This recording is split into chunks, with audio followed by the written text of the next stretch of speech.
トビデオ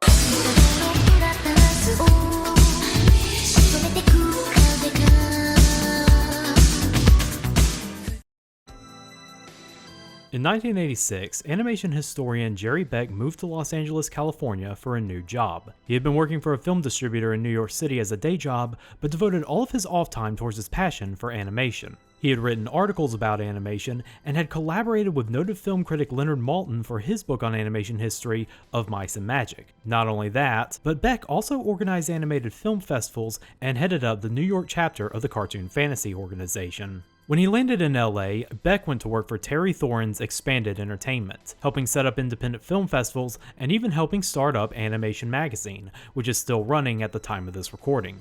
But at Comic-Con 1986, Beck would end up having a historical chance encounter with a man who was selling animation cells from the 1981 film Heavy Metal. His name was Carl Macek.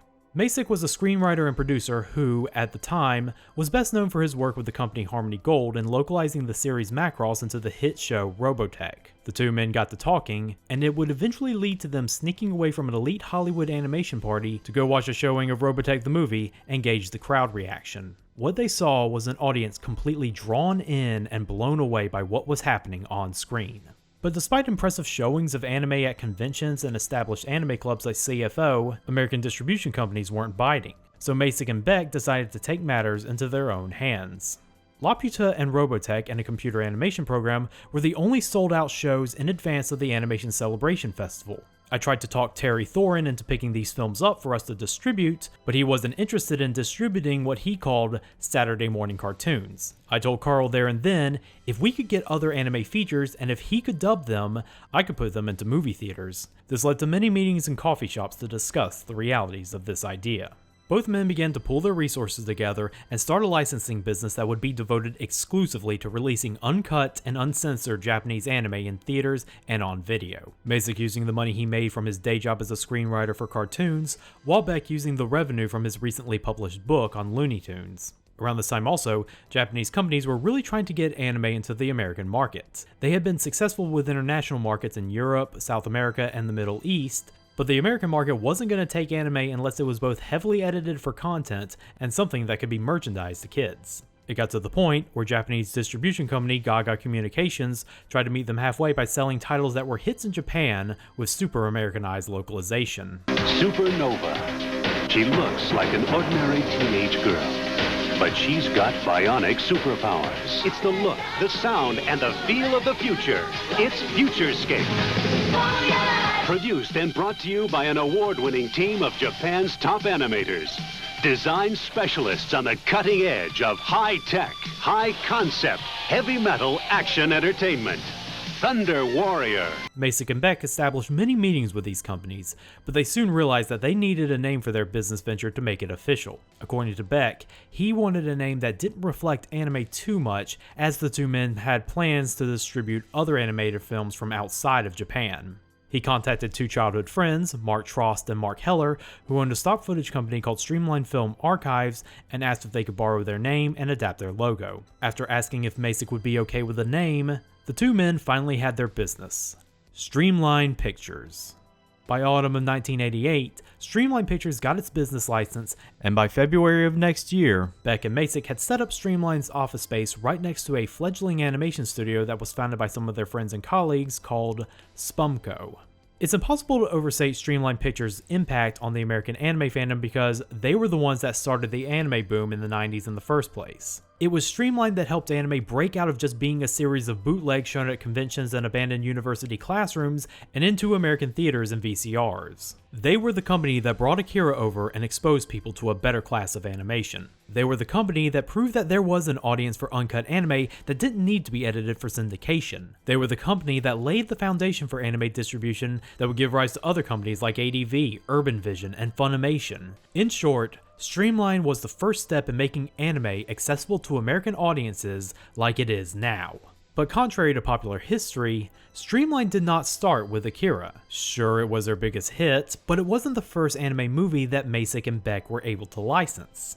The first anime that Streamline Pictures were able to get into theaters were two titles, the first being Studio Ghibli's debut title, Castle in the Sky, the second being a movie that's far less well known, at least today anyways.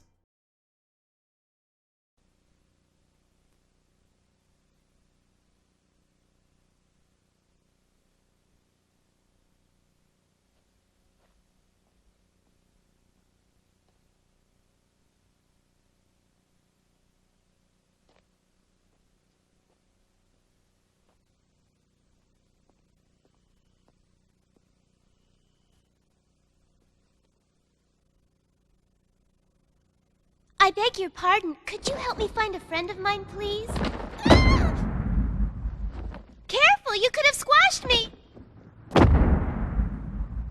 My name is Naomi. I'm a young cockroach, 19 in roach years. In all the time I've lived with my tribe, I've never experienced terror, or a single incident of cruelty from our human host.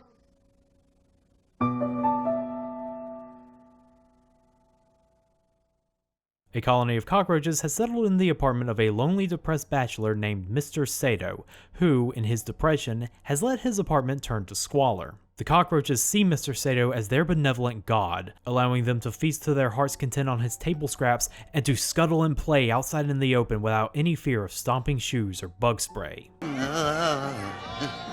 Good evening. Sorry about the noise.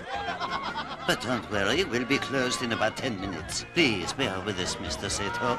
Among this tribe of cockroaches is the beautiful Naomi. She has lived a life of privilege and prosperity and has even found herself engaged to a nice fiancé from a wealthy roach family named Ichiro. And yet, she finds herself bored and longing for something more. He said it's a good investment and he'd be glad to help with the payments. What's wrong? Did I say something to upset you? If so, I'm sorry. No. You're not to blame. It's me. This changes when a roach named Hans ends up coming into contact with Naomi's tribe. Hans is a powerful, masculine warrior cockroach who comes from another tribe where all they've known is constant struggle and warfare, thanks to their human host being devoted in her fastidiousness. Naomi is instantly smitten by Hans and desires to run away and live a far more exciting life amongst his tribe. But Naomi may soon realize that the grass might not be as greener on the other side of the apartment complex, and her tribe may soon have to grapple with the fact that their peace with Mr. Sato may soon come to an abrupt end. Released in 1987, Twilight of the Cockroaches is, even by anime standards, very difficult to find a lot of production history on. This was a low-budget passion project and sole film credit of director Hiroshi Yoshida, whose only other anime credits are being on a few planning committees for a handful of other projects. In fact, for many people, both in terms of voice actors and production staff, Cockroaches was their sole credit. The only noteworthy talent on staff are a handful of Madhouse animators who animated the titular cockroaches, including Toshio Hirata and Yoshinori Kanemori as animation directors. But Cockroaches is, or at least was, a lot more well known in the States. This being Streamline Picture's first subtitled release into theaters, it was one of the first uncut anime titles that garnered a lot of buzz amongst the public. Not as much as Akira, but certainly enough buzz to be reviewed by a few big city film critics. While they weren't heaping praise on it, the concept itself was enough to warrant some interest from the cinema intelligentsia. Enough that it justified the film being shown on Turner-owned networks such as Cartoon Network, and, perhaps in a less justified way, being wholesale ripped off to create 1996's Joe's Apartment. Give me a kiss, babe. But unlike Akira, Twilight of the Cockroaches never found that enduring legacy outside of the mid-90s. This could be because Cockroaches had that same accessibility problem that Robot Carnival had for years of not receiving a proper re-release outside of VHS. We only just got a DVD release of this movie from Discotek last year. But another part of that answer comes from the fact that American audiences didn't fully understand what Cockroaches as a film was going for. Looking at reviews, it seems like most of the critics just saw it as a quirky novelty film, mostly either completely missing the satirical allegory of the film or totally getting it and choosing not to engage with it. And I kinda understand that because Twilight of the Cockroaches is a very Japanese film. It explicitly examines the Japanese people's place in the post-war world. You're only really gonna appreciate this film if you put yourself in their shoes, a task that I imagine would be very difficult for the average American in the late 80s. But the question is this: how well was that message delivered? And how well exactly has this allegorical mixture of animated cockroaches against live action footage aged by today's standards?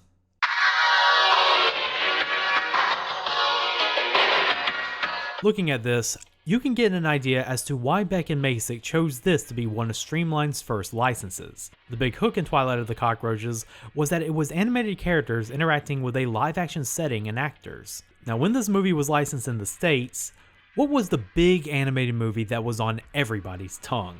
Eddie Valiant, you're under arrest. While Who Framed Roger Rabbit popularized the idea of animated characters interacting with live actors, albeit very briefly, it didn't invent that concept. Putting cells of animated characters against footage of real actors is a tried and true concept that has been around since the medium's early days. But these types of animations were always difficult to shoot. Well-animated cartoons move in faster and more clearly defined ways than humans do, so getting the timing down for both cartoon actor and actor is tricky and time-consuming, which is why the practice isn't more common. But Twilight of the Cockroaches is able to sidestep many of the issues common with this merging of mediums by having our principal cast be small enough that any sense of timing becomes a non-issue. The way our animated actors interact with their non-animated counterparts, you would think that they are just part of the setting. And that's kind of the point. Cockroaches is really inventive with how it portrays what human beings are on a cockroach's level. To a cockroach, the average human being is this incomprehensible elder god, emphasized by the smart choice of not having the humans speak, and thereby making them feel more like unknowable forces. This fact is made better by the editors mixing every sound the human characters make to be as loud and as thunderous as possible, making even a single footstep sound like a bomb going off.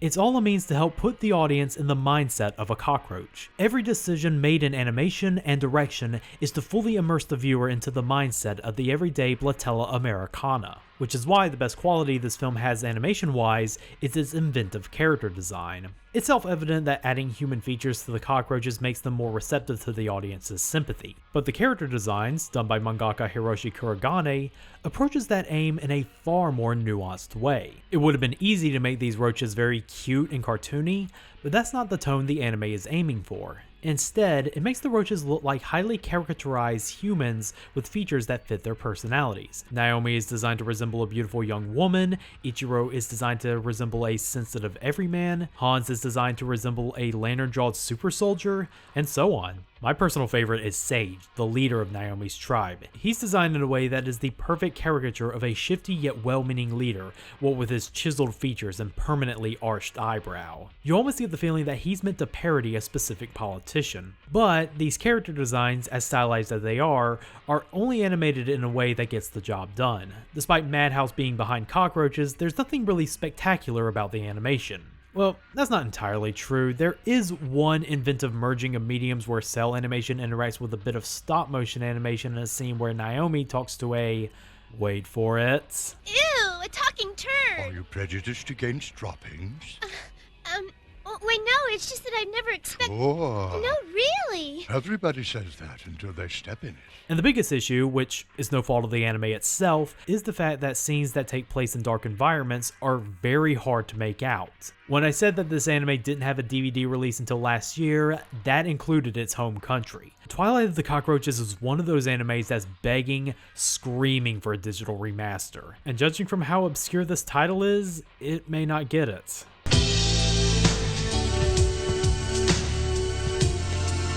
Twilight of the Cockroaches is quite unlike a lot of anime that got popular in mid-90s America. In those days, the anime titles that tended to get big were the titles that defined themselves by being animated features with quick-paced action. And Cockroaches is neither an action anime, nor is it quick-paced. It is a thoughtful satirical drama that is very much a slow burn. A good quarter of this anime film is spent with the everyday life of Naomi and Ichiro as they enjoy their peaceful life in their tribe. They eat Italian, Marvelous pasta sauce. It's heaven.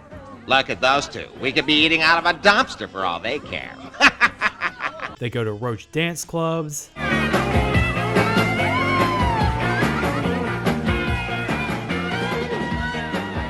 they get into arguments with elderly roaches who complain about the young folk these days. Just take a look at yourselves. You dishonor our cockroach ancestors, stumbling around in the open like this, and Now, drunk Elder, besides. take it easy. You're absolutely right, of course, but it's late and we're both tired. Naomi even talks roach pregnancies with her gal pal. Don't tell anyone, but I'm giving birth next month.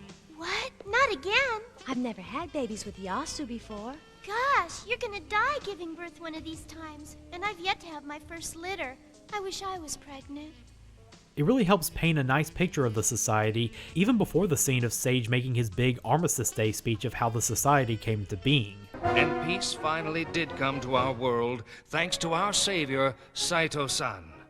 In our darkest hour he appeared, drove out our enemies, and treated us with the dignity of comrades. It also helps provide evidence as to why Naomi might be bored of the society. Being that safety is all she has ever known, it kind of makes sense that she would desire to venture outside her comfort zone, especially when a big muscular uber kakalaka gets involved. Sorry, Ichiro.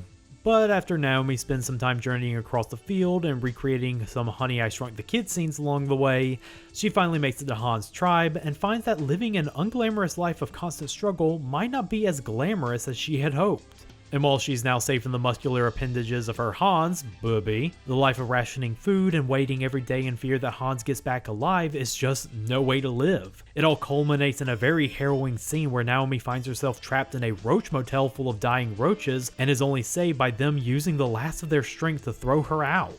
By the time she winds back at her own tribe's doorstep, she's nearly catatonic with trauma.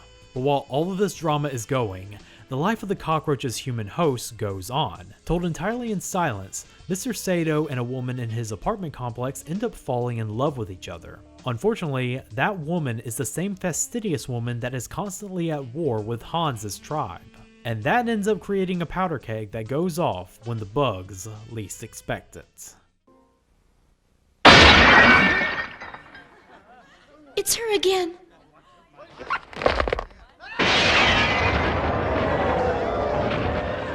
This right here is the core of the movie. What to humans is just pest control and deep cleaning is a complete genocide in the eyes of a roach. It is a lengthy, terrifying, and above all else effective segment of how many ways you can destroy a population of roaches that you have spent the past hour knowing. And it's the perfect place where I can talk about this film's allegory.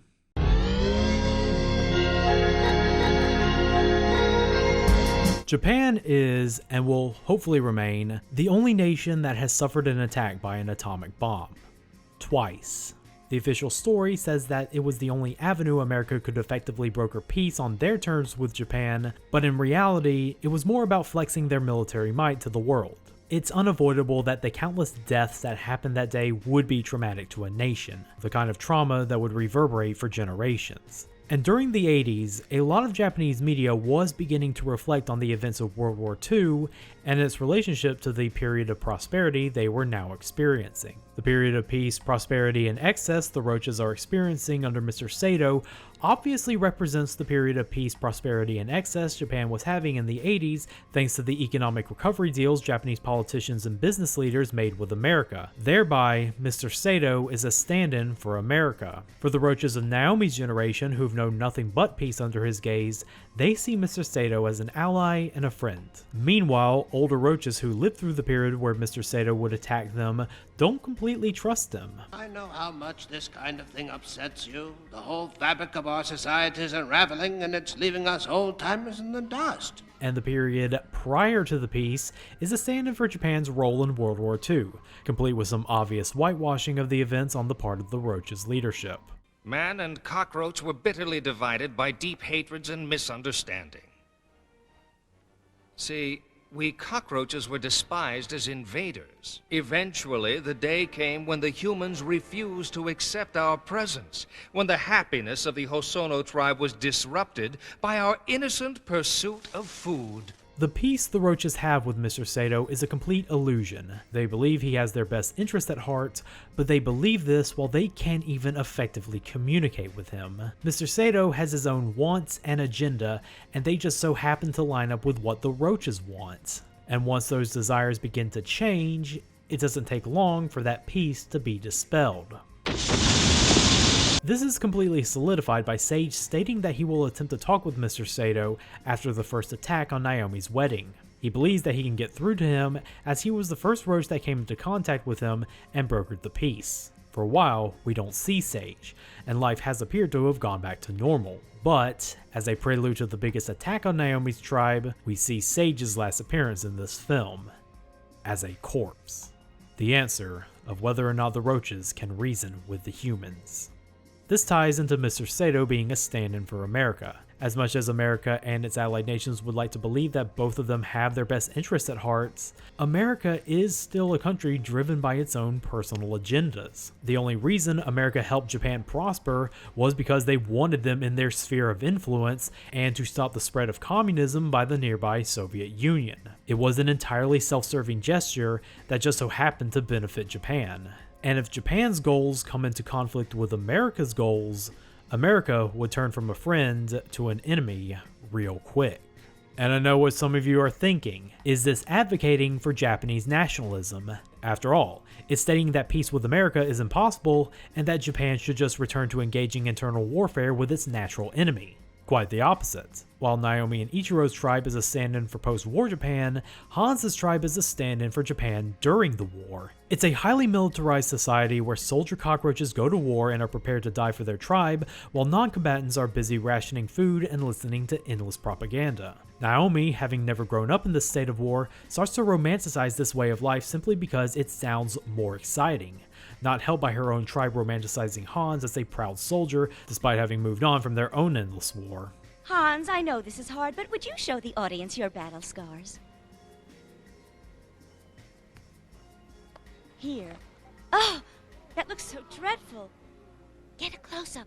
Zoom until you feel the picture. This can be seen as Japan, despite benefiting from the peace with America, still having that desire to romanticize the past of being a powerful, warlike nation. And I think anyone who knows their history can tell me why that's a bad thing.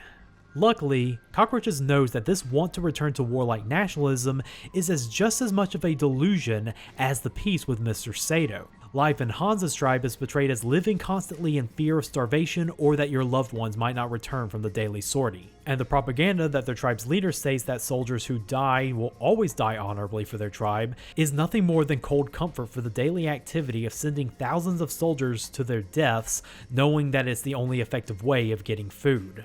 All but stating that Japan during the military dictatorship was a hellish period that only the delusional aspire to return to.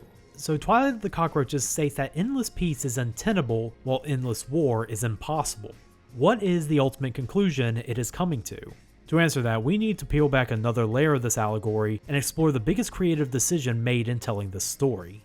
The decision to have the stand-in for the Japanese people be cockroaches.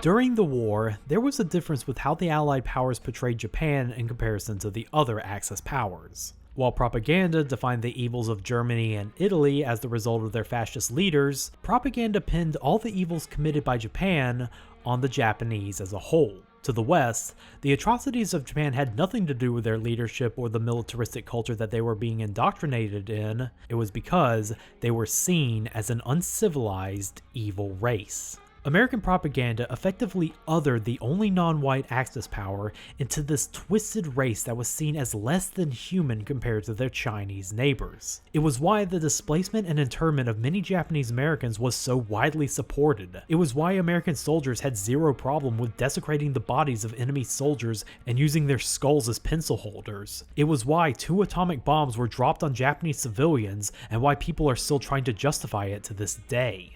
In short, the perception of the Japanese by non-Japanese people was that they were nothing more than vermin.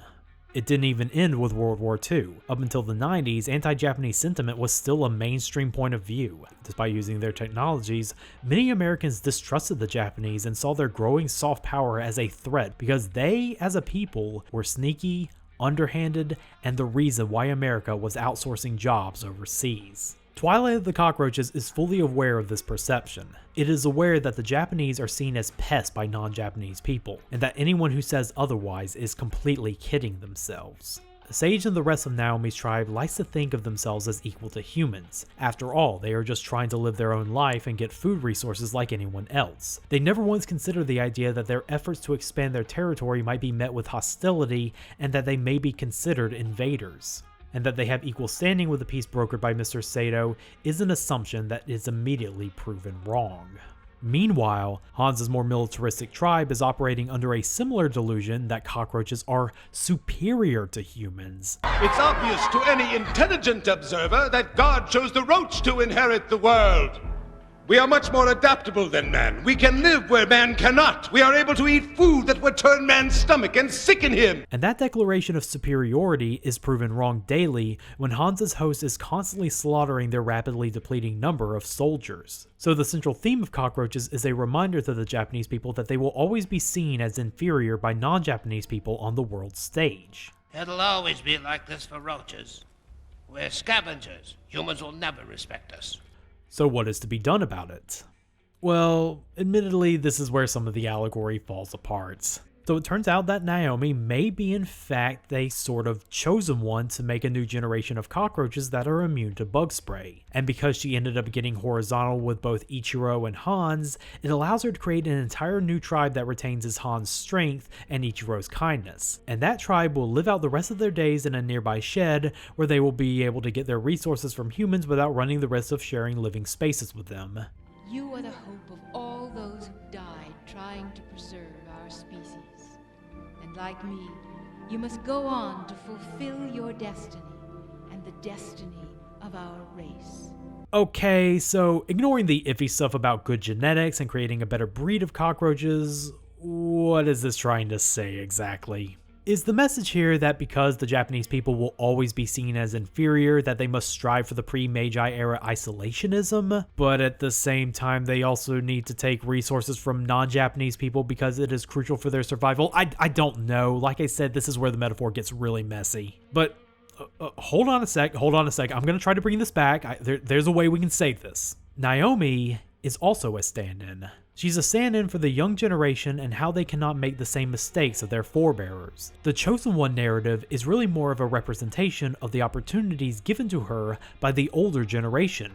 That scene in the Roach Motel where the dying roaches use their last of their strength to rescue Naomi, that's a metaphor for the older generation lifting up the younger generation to a safer and better tomorrow. And ultimately, it's Naomi's responsibility to also use the opportunities given to her to create a better existence for future generations of cockroaches.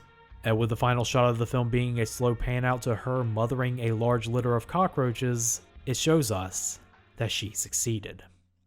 So, I guess, despite some messiness towards the end, Twilight of the Cockroaches does manage to get its message across quite well. Is it relevant today? I don't think so. It's very much rooted in the philosophical thinking of what it means to be Japanese in the post-war era specifically. So there's very little universality in its overall themes, especially in America where the idea of the older generation making the world a better place for their children is downright farcical. But I think for what it is, Twilight of the Cockroaches really accomplished the goal it set out to do and ends up being a strangely moving film. Emphasis on the strange. A pack of toilet roaches on the make. They're all so crude. They come down here every day looking for girls covered in shit. It's a pity its legacy in America never really lasted after the year 2000, because even if Streamline was trying to capitalize on the Roger Rabbit juggernaut with this title, they really chose a good example that presented how anime could really push the boundaries of animation beyond stylish action scenes. Talking turds and all.